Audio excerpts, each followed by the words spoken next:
Trust your bartender. We're back at the Kiev Major, and we are in our third and final draft between Team Random and OG. It's 1-1 if you're just joining us in the round of 16.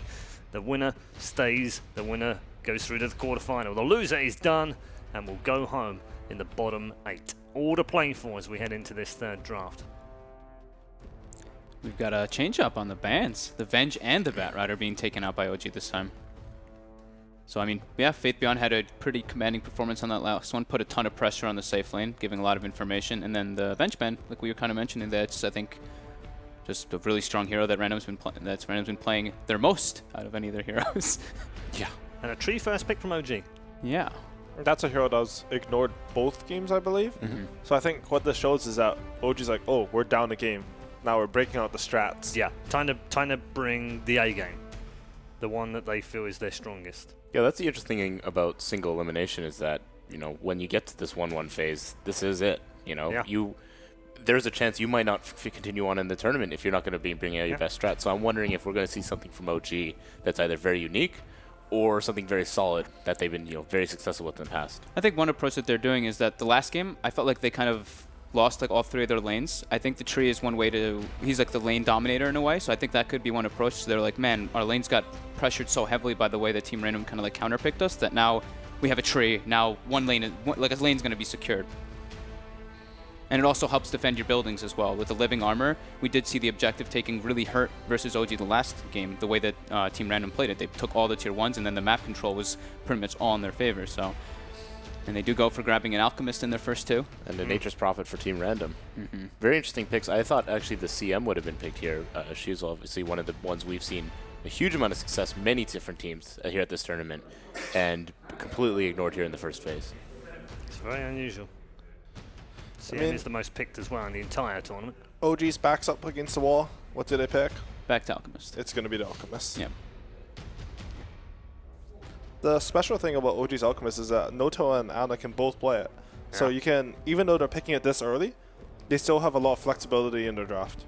That's something that a lot of teams don't have. Also, they're just incredible at both playing the hero and playing around it. On NP, we like to run Alchemist, so we would actually watch replays of OG, as I'm sure many other teams have.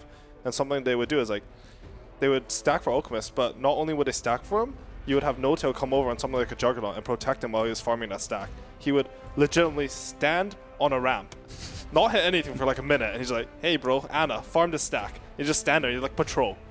It was... Brotail. Yeah, that's why it was Brotail, man. It was so good. But, yeah. So cool. Why do you think that they drafted the Nature's Prophet into the tree? Do you think that there's any like specific reason that they would do it, or...?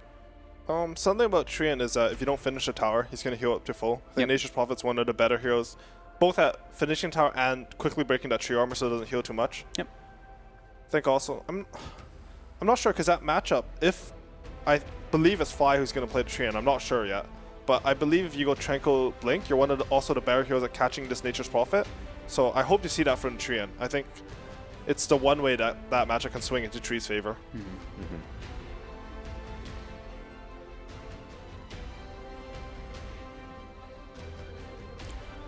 I haven't seen Random have that much Monkey King. I know they had it a couple of games in the group stages. They had, what, twice? And they did, I think, lost with both of them? No, they won one. Okay. And it actually was versus OG one of the times when they did draft the Monkey King when they won with it. Something I'm sort of curious is that I believe OG banned the puck both games in the first phase, and now Team Random's banning it in the second phase. Yes. And they had the option to pick it, so... That is true. I mean, it's definitely one of those worrisome heroes. S4, phenomenal puck player. I don't know. I don't know what teams are seeing in that hero, but obviously OG was definitely afraid of Team Random and getting it, and I think Team Random likewise, that OG, to give it to OG. Yeah, I know the hero's good. I really like the hero. I personally thought it was going to become the first two at this tournament eventually, but to be honest, it didn't meet my expectations in group stage, so I was wrong on that one. But they picked Rubik, which shows... I think what Rubik generally gives you is he gives you like a kill threat on all lanes, just because he has a dispositioning spell. Is that the right word? Disposition? Whatever. So he has a spell that will move your opponent, so you move them further away from the enemy TPs coming in and closer to your heroes. It makes a lot of heroes that could otherwise not be killable. I kind of wanted to touch back on the puck a little bit. Do you think it's probably because they have like this Treant Protector? They can do this like dual lane and they go for S4 with the puck and the tree in the off lane. It puts a lot of pressure onto the safe lane. I did see Wings even run like the puck lich and stuff in the offlane, so they just like to use that hero as like a kind of pressuring hero. Yeah, that's a good point. Maybe they think if they have that tree and puck, as you said, and they're pressuring their safe lane a lot, then how are they going to deal with this Alchemist? They have to make a choice. Can we deal with this Alchemist, or are we going to protect our safe lane? And generally, when a team has to make that choice, they're already at like a strategical disadvantage because they're going to have to split the resources. It's very hard to not just overcommit to one thing. You have to find the right balance, and it's just a harder game to execute. And we all know in Dota, there's so many things going on. You want your ease of execution to be as low as possible. Of course. Okay, OG do pick up the CM. Are you surprised that wasn't banned in the second phase? Or is it just not worth the kind of ban compared to what they can get rid of? CM, like I talked about Venge and Dazzle as heroes with teamfight invisible impact. CM's another hero like that. It's really hard to judge how much impact she has in her game just because she has like global aura. I mean, she also has, I think, 3 of the best other spells in the game. And she's only like bad because of her like base stats sort of, or that's her only weakness, I guess. But I mean, it's so hard to justify banning a CM when you have an Alchemist. You want to ban these heroes like Morphling and Timbersaw, and then on the other side, they're scared of maybe OG putting a lot of pressure on their safe lane, so they want to ban heroes like Puck. So I don't know, it's a hard hero to ban. Hard to spend the money. We're up to 101, by the way, in terms of picked and ban. The Bloodseeker was the one that we had as the extra ban. Wow. It hadn't been banned at all yet, huh? Yeah. Okay. That's a lot of heroes. That is. It is. It I mean, considering when you're almost maxed out. 11 in captains. Those sneak attack is in there too. He'll break his way through the captain's mode barrier. And then I'll quit Dota. Please no. The Lina. Burst for the Alchemist. I think that's pretty important to have. Something that's interesting is Alchemist used to be one of the like better heroes versus Lina just in lane. Maybe not in the game because Lina had so much burst from him. But I wonder if because of the reduced acid spray, if Lina just dominates the lane now. Like the problem is Lina has like what, 1 armor? I think Yeah, it's something low. really It's low, one. and the acid spray would do too much damage. You would have to like spend your mana to spam the lane back out, so you would never have kill potential on the Alchemist. I really like the Lina too because they have like the threat. It's like if Alchemist comes up and he gets hit by Lina stun, the Monkey King can be around, the Furion can TP in quickly. They put a lot of pressure onto the Alchemist in the laning phase. I mean, Yeah, that that's a kind really of good point. aspect. Yeah. As far as going back to things you know you've been successful and you're confident in, Legion Commander for S4 and Alchemist are Naga in the game. This is OG style. I want to say that if they're able to collapse on the tower early, open up the map a bit, and then start getting picked with S4, I've never seen OG lose a game when they've done that. And they've done it a lot. That's a lot of wins on it. Yeah. So. And it's Legion Commander, who's a super strong laner with a Tree and Protector. So we actually were kind of like joking in the other room. Tree Legion Commander is one of like the most devastating dual lanes, and they're versus a Monkey King Rubik. Rubik pretty weak in the laning phase. Monkey King, of course, if you go Jingu, he can be powerful, but not versus like Tree Legion. You can't really contest those two in the offlane. Honestly terrified for Team Random right now. Yeah. I'm trying to think of carries that can stay down there, but also have the high impact you need when you have Nature Prophet, Lina as your other cores. I'm not sure what there is. It's very curious to see how Team Random is also afraid of a Venomancer, of all things, coming up for OG. Oh yeah, Venomancer Alchemist is a sick combo. Very, very strong. Not only that, they have enough physical damage from just the Alchemist and the Legion Commander. All they need is like something that when wins his lane can create pressure and can do AoE damage in a team fight. And defend those tier 1s, like defending Yeah, towers. that's a good with point, those, actually. yeah, because it looks like they've been, at least with the approach that they took the last game, wanting to take those objectives early on. Can you imagine taking, like, look at their heroes. Their 3 middle heroes have some of the best outspam spells. Yeah. They have a Trin to heal it up. Can you imagine if you added a Venom in on there? top. Yeah, it's like how do you really man. take any objectives versus that? It's funny because I look at that lineup and I'm like, wow, they can be very defensive. And at the same time, I can see that same lineup be very, very aggressive and be able to take out a lot of different heroes. I don't think they'll pick it, but I think OG should pick Enchantress Core. I don't think they'll pick it, though. I really do. Wow. Yeah. The Ursa ban, I like this. I think that was probably one of the few heroes that could actually do that. Very good versus the Alchemist, great versus Legion Commander in lane. I think that's probably one of the few that could have actually let Random have a decent safe lane. I think right now the safe lane is going to be very difficult for them. I think you perfectly said it there. OG are thinking about how their offlaner can pressure. If they put Legion Commander down there, they want him to keep the supports down there. They don't want him to go to the Alchemist and like sort of mess up his game, mess up his stacks. They want to keep him there. And they go for the Alchemist. So this could probably be an Alchemist safe lane then even. Yeah. Yeah. As far as carries go that are good against Furion, he's up there. You And kill a that's Trent, you get a lot. Oh, at the anti-mage. Anti-mage, Nature's Prophet. I mean, that's a throwback. I mean, you talk about pressuring a lane. This laning setup doesn't look particularly good, and I think we could definitely see possibly some very offensive stuff coming on the off lane with both the Legion Commander and Treant, maybe even Crystal Maiden. I think they should put Anti-Mage mid this game and put the Lina in a tri lane. And like if Legion comes down there, they'll have very high kill potential. I think Anti-Mage doesn't do that bad against Ember mid. I think that's a actually really pretty good solution, yeah. Okay, prediction time. Conrad? Just looking at OG's draft here, they look like they have the answer to almost anything this game. I like OG a lot. Okay. I've never bet against an OG Alchemist before. So you're not about to start now, are you? Yeah, I'm really not. Right. Okay. Thanks, gents, for your predictions. Because there's no point in asking Fogged, right? Because production already know what Fogg's already picked, so it's easy.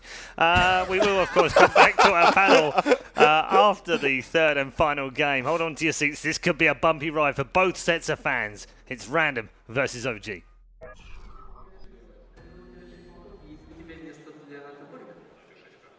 The Kiev Major is an important placeholder for many teams as it leads straight into the International. Both of these teams, the 3-time major winner OG, as well as the TI champs Wings, look to be able to secure enough of a placing here at Kiev to ensure their invite to TI. But one of them, Kevin, is going to be going home today. And it all comes down to this final draft. An Anti-Mage last pick for Team Random. You said the last time the Death Prophet was the winner for Team Random. Yeah. Are you feeling the same confidence from this last pick? I'm not completely sure. It has some good things or some bad things. So obviously Alchemist can have a lot of mana pool. It's a great mana void target. He's great at split pushing. It's going to be difficult for OG to actually get across the map and do what they want to do. But on OG's side, they have a ridiculous amount of entangles, basically. They've got Crystal Maiden. Yeah, they do. They've got a tree. They've got an Ember Spirit. And they've also got Legion Commander duel. So there's a lot of ways to deal with the AM. I feel like if OG gets a little ahead in the early game, I feel like they can just pressure the crap out of the Anti-Mage for a long time. What about the early part of our draft? We had the pickup of the Furion, I think was the most interesting because we had the Train Protector, Monkey King, obvious trading, whatever was going to be first pick on one side, second on the other. But the Furion, second pick by Team Random, is definitely one of the more interesting pickups. What is the thought process, you think, behind grabbing this hero against OG? I think it's something that EG ran earlier was Monkey King with Treant, or maybe not Monkey King with Treant, but basically they'll look around, they'll set up a kill, Treant can help out, or not Treant, Nature's Prophet can TP in, help out, get kills. He's also very good in the lane, which is I think another reason why OG opened with Crystal Maiden as their third pick. Very good at killing Treants in the early game. So I think it definitely has some good potential here, but Team Random, their split push is very good. Their split gank, sort of gank across the map thing is very good as well. So I don't know. We'll see how the lanes work out. Legion Commander, his lane is going to be what? Just typical off-lane stuff. It's going to be tough versus a Monkey King, Rubik, that's for sure. Yeah, Monkey King is one of the... no, we're not saying one of. He is the best zoning support out there, right? Like Jingo Mastery, there's no offlaner that can really stand up to that one. So if he wants to, he can level that up, keep the Legion Commander zoned out, in which case the Train Protector has to maybe offset that, and they do a dual offlane of some kind. Look at that. Faith Beyond. Yeah, cheeky with it. Very wise to do this. So what it basically does is stacks up the waves so that when they actually do meet, they're going to end up pushing. And No Tail's going to have to tank the creep wave under tower. And he actually doesn't have a Stout Shield just yet.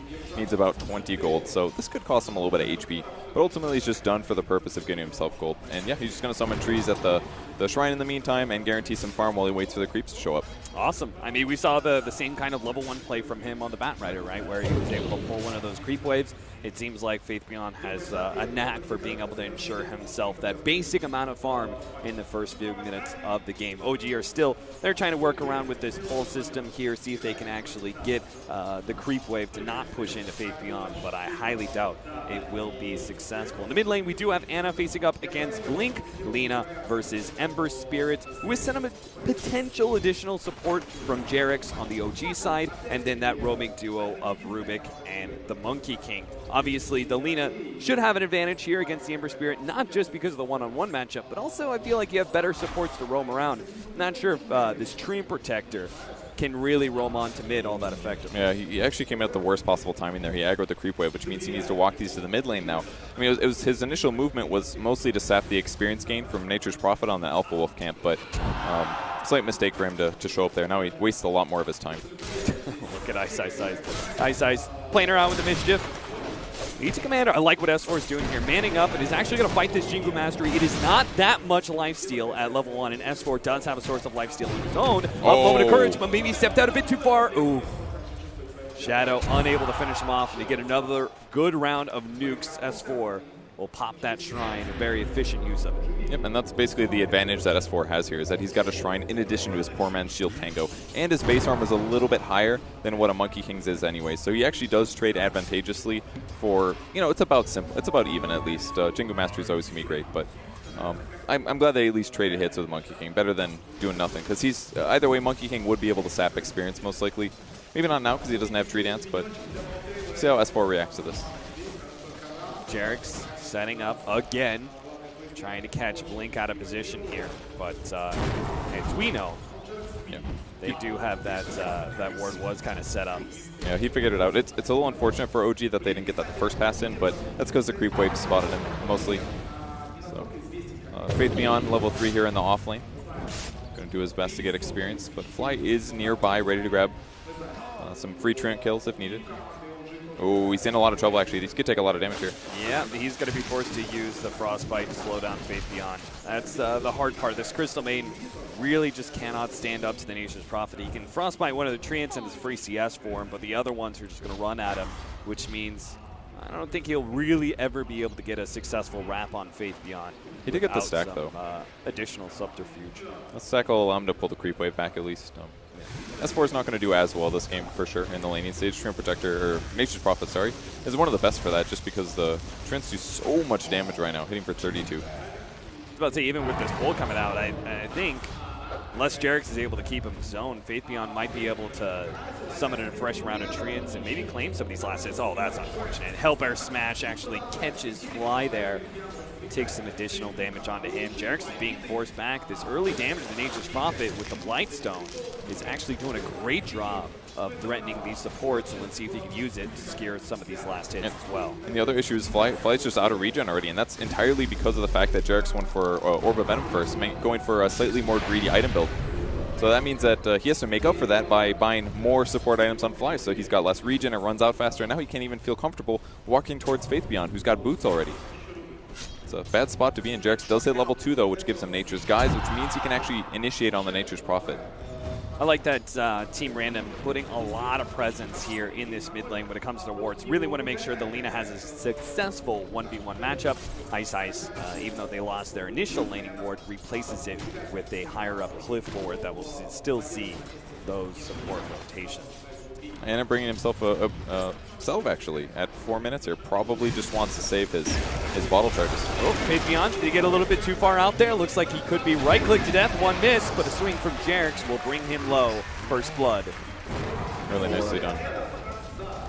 Jerix with the Quelling Blade as well. He's going to be cutting a lot of sprouts down this game, not to mention the Monkey King. This is like the most valued Quelling game ever.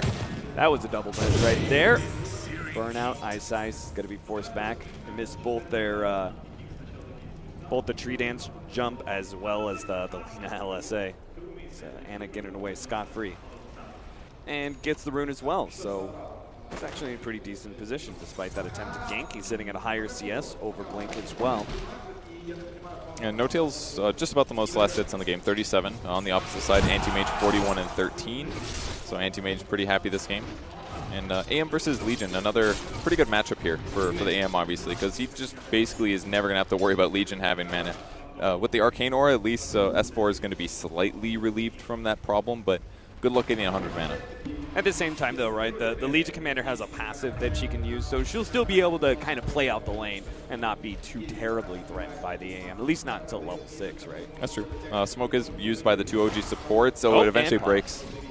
They were good at first. They passed the Monkey King in the jungle, but they kind of waited on their high ground looking for an opportunity. They didn't want to swing around because that's usually a very common place for a Monkey King to be, is sitting in the trees on the left. And you see that?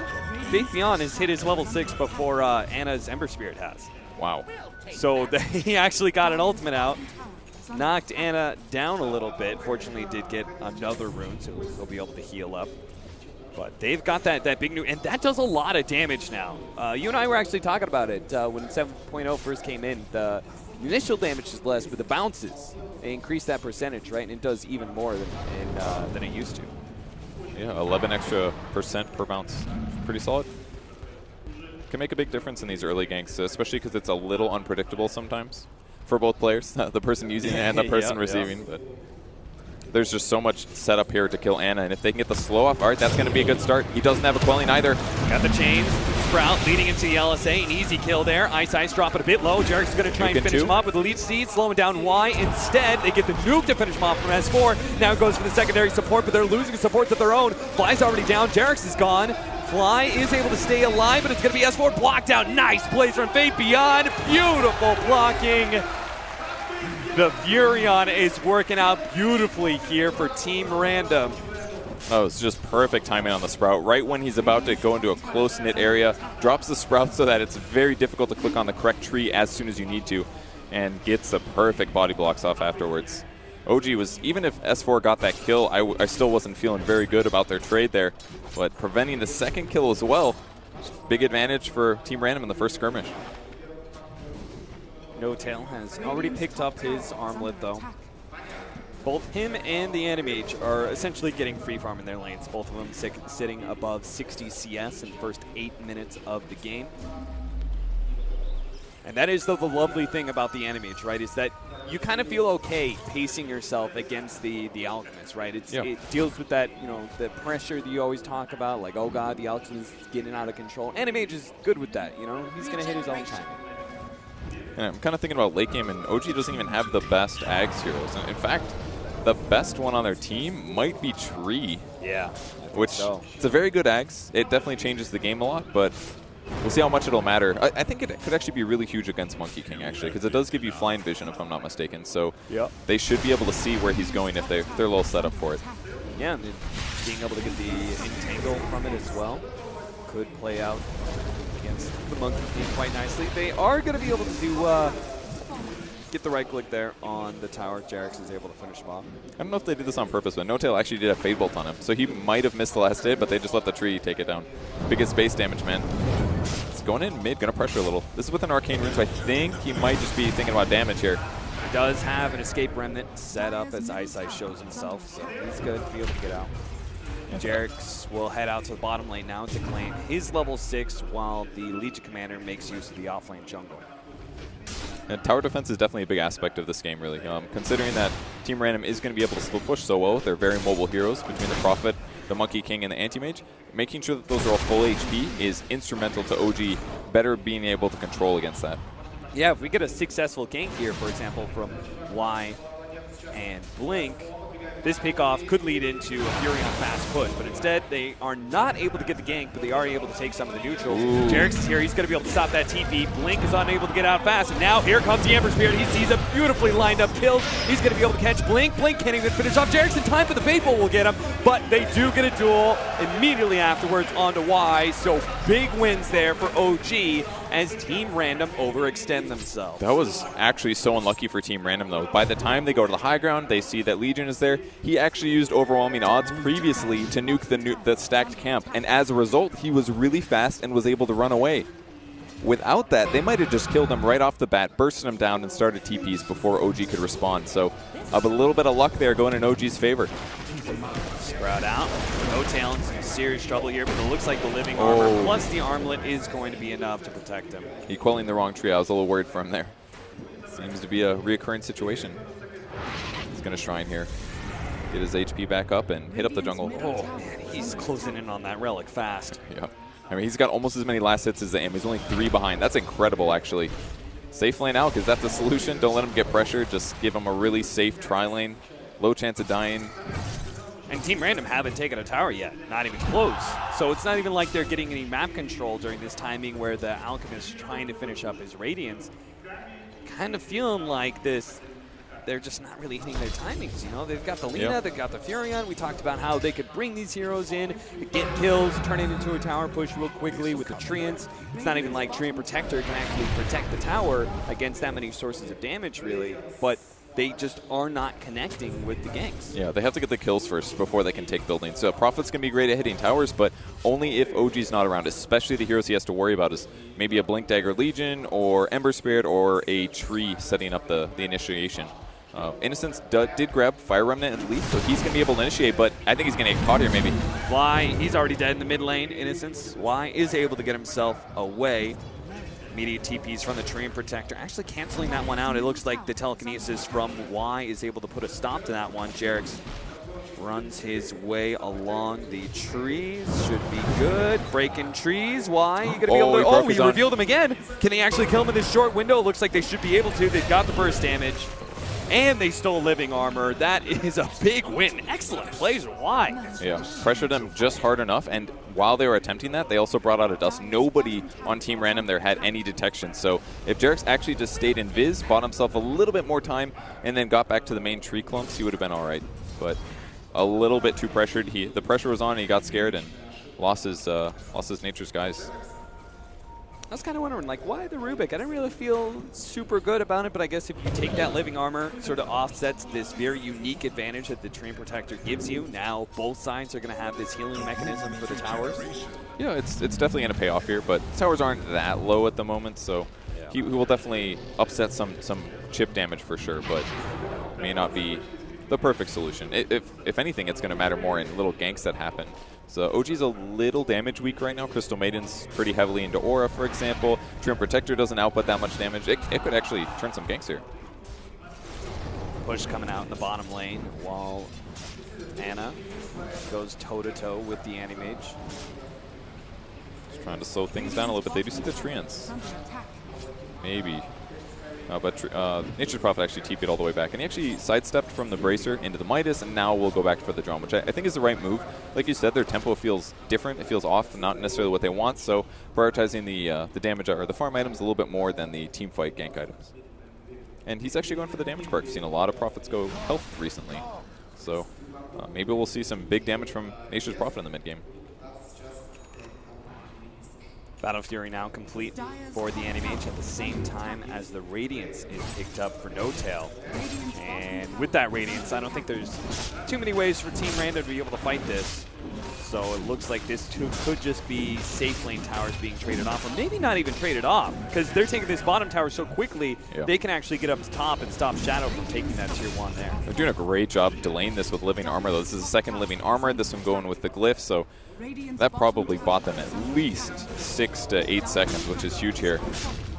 No Tail doesn't have a TP, though. And one thing he's lacking, which means he can't go to defend top. But will OG go there to defend, or maybe they'll think about rotating into mid to pressure? The Treants will spot them out.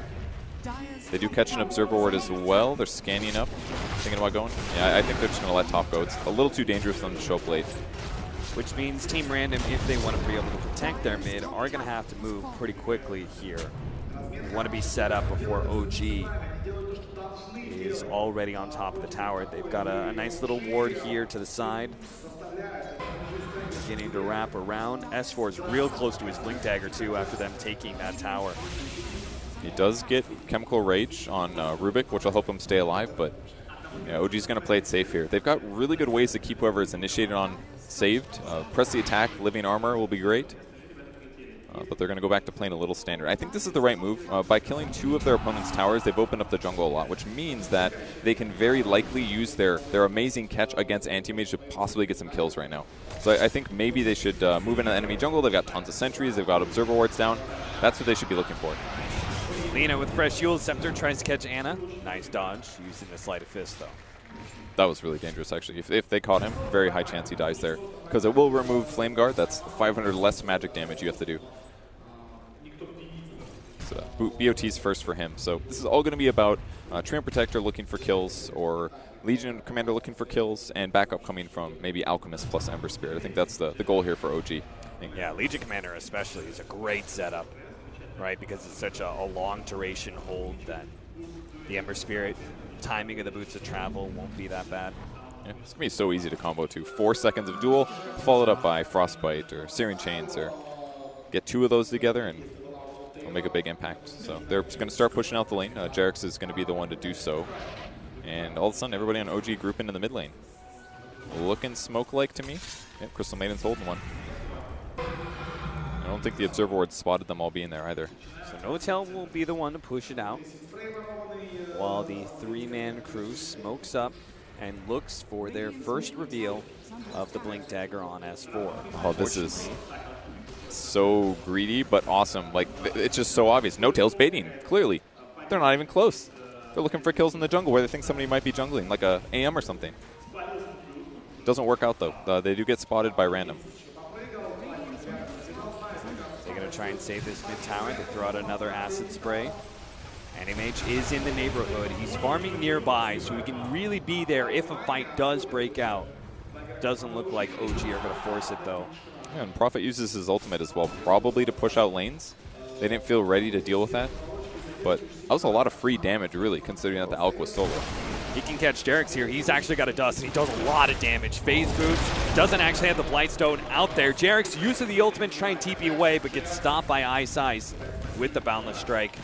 He just needs 3 more seconds. It's really close, but it's just not gonna last long enough. But maybe Anna can actually take something out of this one. He actually bursts down the tree, so Ice Ice was stunned up for a while. Won't be able to lifesteal enough. The Furion dies as well, and that's really all that Jerix needed.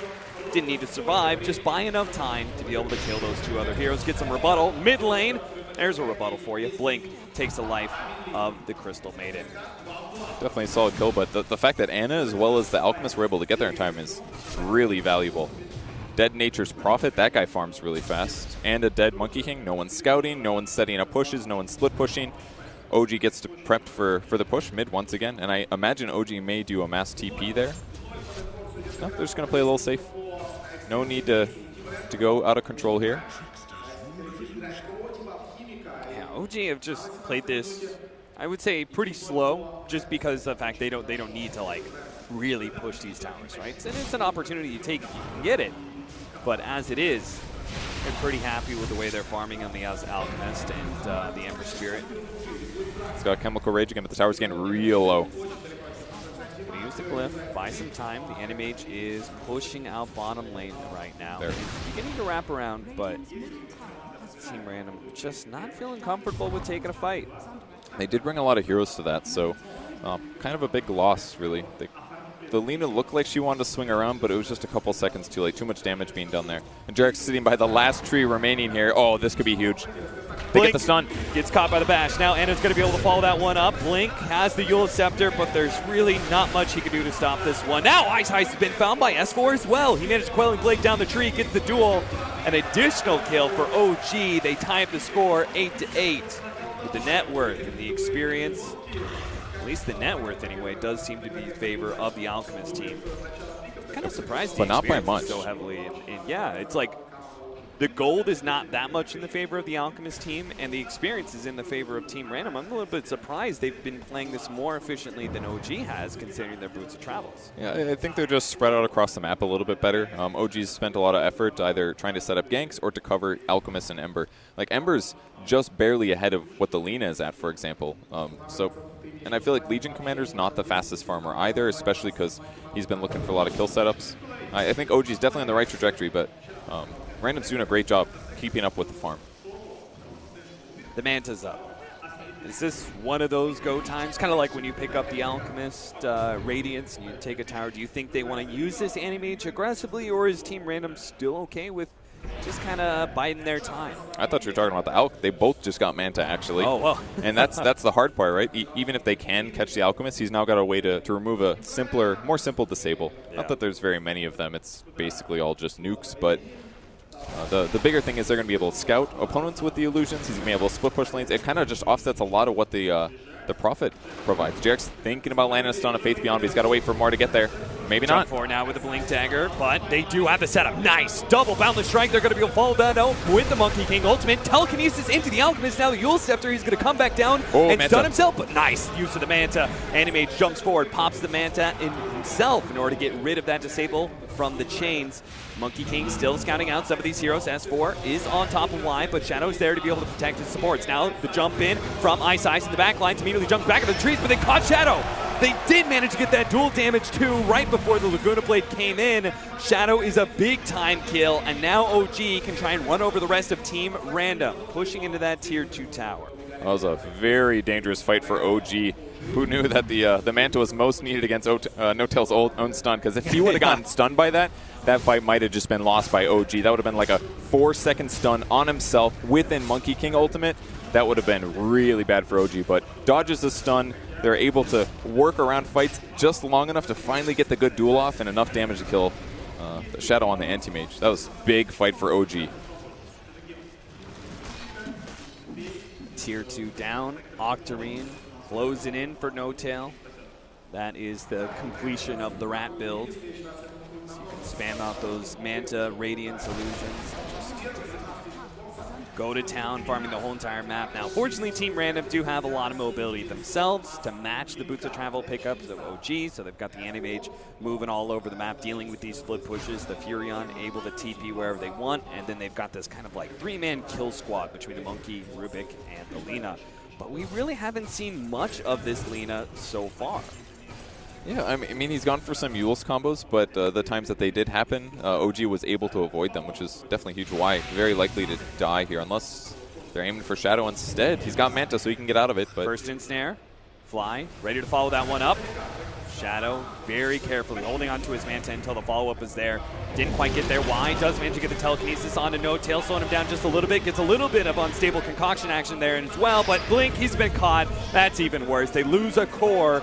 Can they get an extra one? Faith Beyond can't even get the TP out. Slowed down by Ana. Duel to follow that one up. Did they notice Ice Ice? They did with a slight. He's now has to jump himself away. Might not be able to escape, but OG, they say no sense in chasing a Monkey King. Let's just take another tier 2. This is looking so good for OG now. The fact that they win another big team fight, and they had Anti-Mage retreating to the left. That was the best part about it, because they pressured the AM. The AM runs left, and they engaged on heroes on the right. AM's not there when the actual big part of the fight actually started.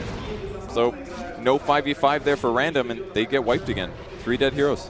Anti-Mage actually has so much like limited map to be able to farm away, because these tier 1s are still up, right? So he can't go for these deep split pushes like you normally like to do. They have also lost a lot of towers and a lot of ground, a lot of aggressive vision down there from OG. So this AM is kind of feeling scared and not really comfortable with the amount of space he has. He's getting very claustrophobic. Yeah, not to mention Alchemist is always pushing the lanes in. And there's so many hero counters. If he gets Overgrowth, he's disabled for a long time. The Manta is obviously a huge help, but he still has to play safe. Like, you saw how long Fly waited. That's the right move, but it's so dangerous. So if they catch the right one, or if they land you with a stun right after you Manta, oh, they do kill Ana finally.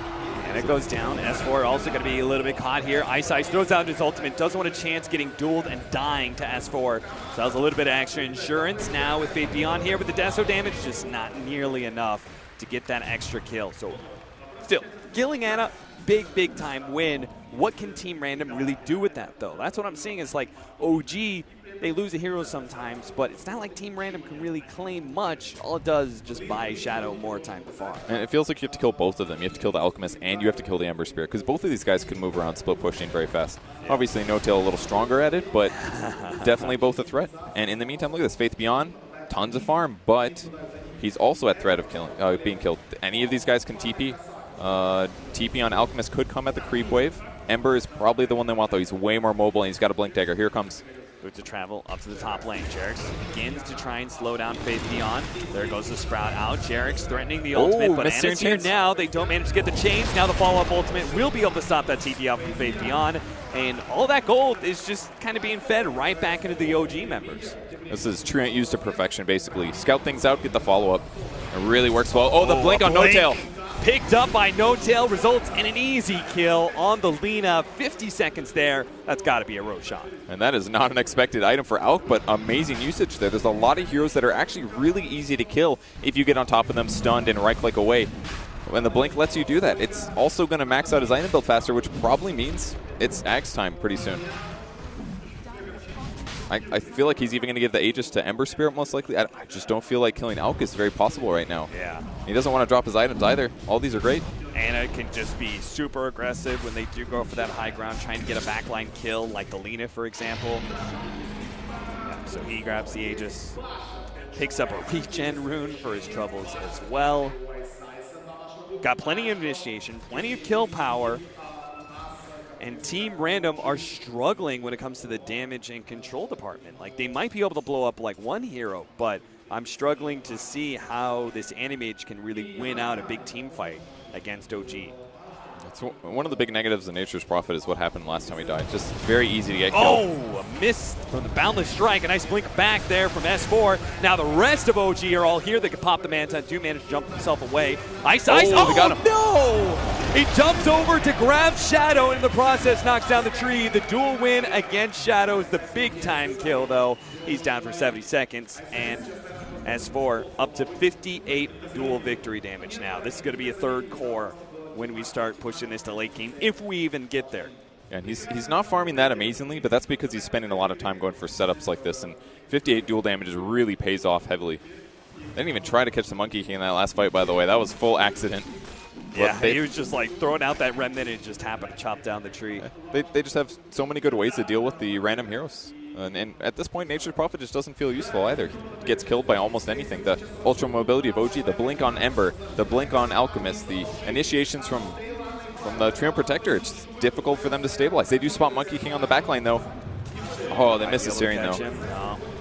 Ice Age jumps forward. Still, though, that tier 3 is at half health, and they cannot afford a buyback on the enemy. It just can't work. He's going to be too slowed down on his farms. So, No Tail sees the opportunity to jump forward, does manage to catch Fly. Monkey King lays out his ultimate, but Fly's immediately going to address him with an ultimate of his own. Lays out the freezing field, and they do manage to get the duel in there as well. 3 more seconds till the Animage is back up. OG may not be able to claim this melee Rax, but they are going to try. 3 versus 5. Team Random. Can they possibly be able to put a stop to this one? Shadow going to get bashed up by Jarek. Slowed down. LSA complete whiff there. Jarek gets a really good ultimate in the back lines. Blink going to be target here as Anna jumps forward. Managed to finish him off. Almost Yule Scepter protecting for a time being, but Blink still goes down. Shadow has to blink backwards. A buyback now from the Fury on Faith Beyond. Trying desperately to put a stop to this push on the melee racks, but now Shadow's been caught. Held in. Blink forward once again by No Tail. They're trying to get Shadow, but he blinks away. He does manage to get back to the mountain, heals himself up, but that space does create enough time for them to be able to take that melee Rax and might even be able to get the range. Monkey King looks for some sort of extra pick off. The OG members retreat. Faith Beyond, he is going to be able to get a sprout onto Jarex. He's got to get out of here. He's got the gem. He's really fast now, though. He's got the movement speed to get out. Yeah, he does. He's got the gold perk as well. Level 15 on him, and how much money does Alk have? Is that where the party comes? There's a point booster queued up. It's Ags time. Who's going to get it? It's got to be. It's got to be Tree. It's got to be Tree. Legion Commander is one of those Ags that it seems. Whoa, Ice. So what you doing here, buddy? Challenges Anna, runs in a Fly, as well as S4 in the process. Huh. All right. Well, this is the moment desperation really starts kicking in, right? Team Random feel like they need to do something because the inevitable endgame scenario of OG is coming in fast. And mistakes are bound to happen. It's ready to go. Let's see where the trees go first. It looks like Roche will be the first one they put down, perhaps. He's making a decision on it. Where do I want to see for a very long time? And the fact that they're ahead with this as well is just amazing, because if you're behind, your opponents can afford a gem, lots of wards. It can be a little tough sometimes to get the perfect impact, but dropping the tree in a position like this, look how common that spot is moved. Anytime they farm Ancients, anytime they walk from mid to go to the medium camps, they're going to see it coming. Blink, managed to get the unstable concoction. Nice Manta dodge there from Shadow.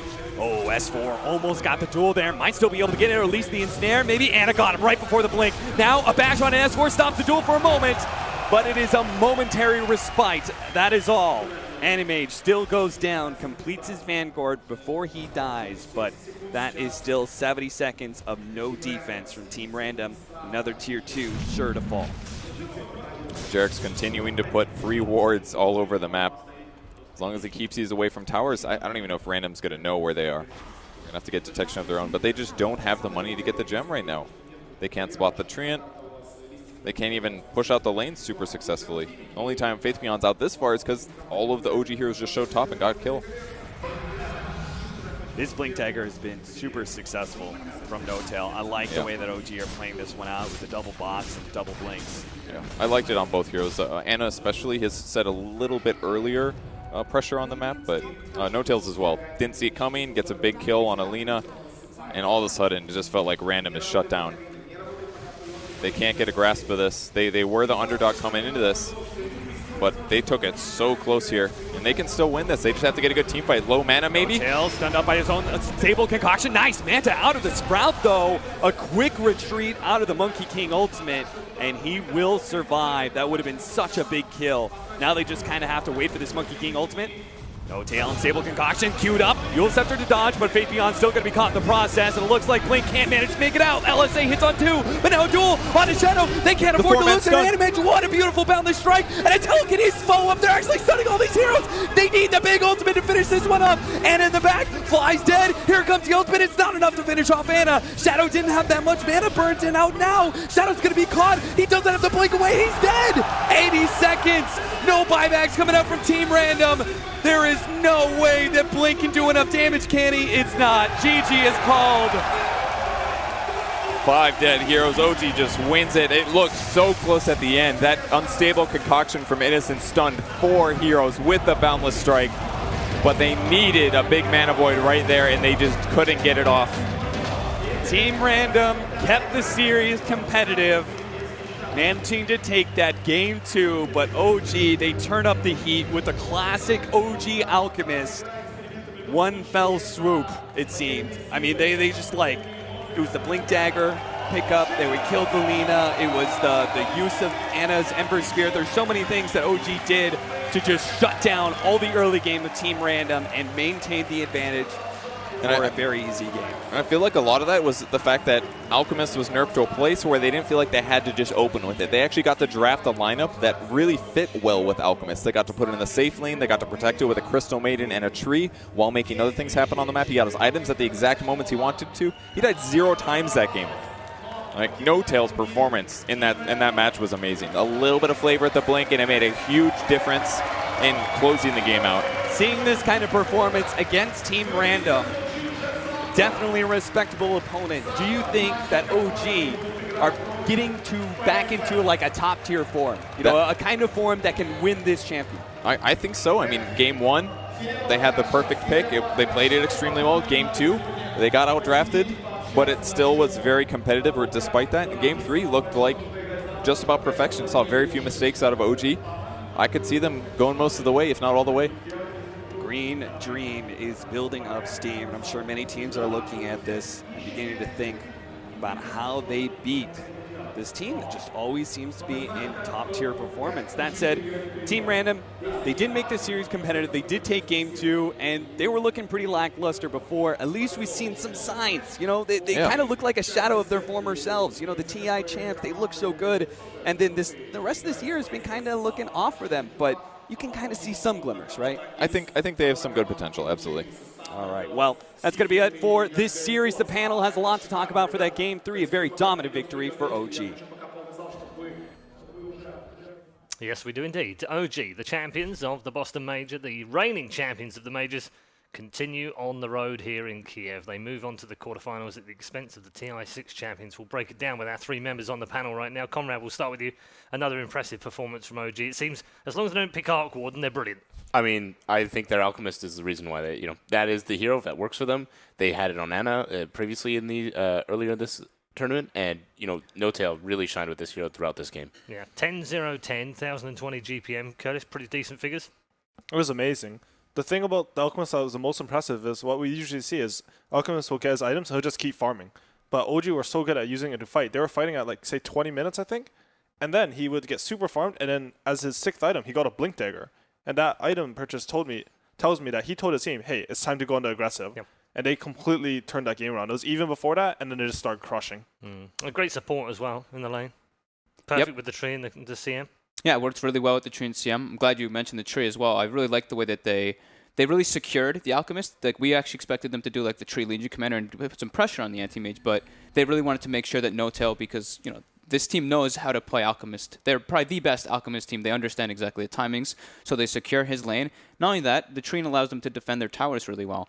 We kind of touched on it a little bit during the draft, but we look, and I think only like 1 or 2 towers were taken. One objective, 1 tower was taken by Team Random, so they did a really good job of defending those. And when you're an anti-mage and your farm is limited to only your side of the map in a way, it puts a lot of pressure onto you. You can't really like accelerate so much more.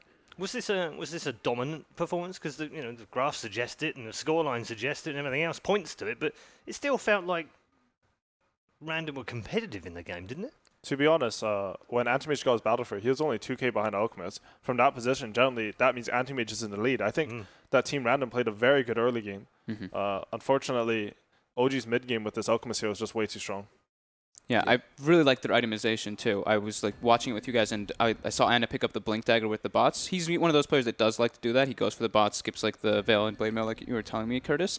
And I thought he made great use of that. Like they already know they have the Alchemist right here, as we're seeing from Notel, and he was always joining the fights, like always being involved. With Jerax giving the vision as the Treant, walking around like looking for the Nature's Prophet, bots in, get like pickoffs all over the place, and Alchemist can just keep doing the Alchemist things. Absolutely no doubt whatsoever that this is the MVP. You were unanimous when we came back into the studio, all three of you. No hesitation whatsoever. I mean, scoreline says it all. 10-0-10.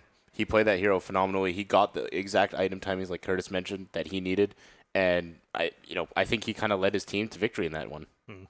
Important, isn't it, when you have players like that who are willing to step up and maybe not play it exactly the same way as everyone else plays it, but actually be a bit more aggressive. You mentioned the Blink Dagger meant that they could be a bit more fighty.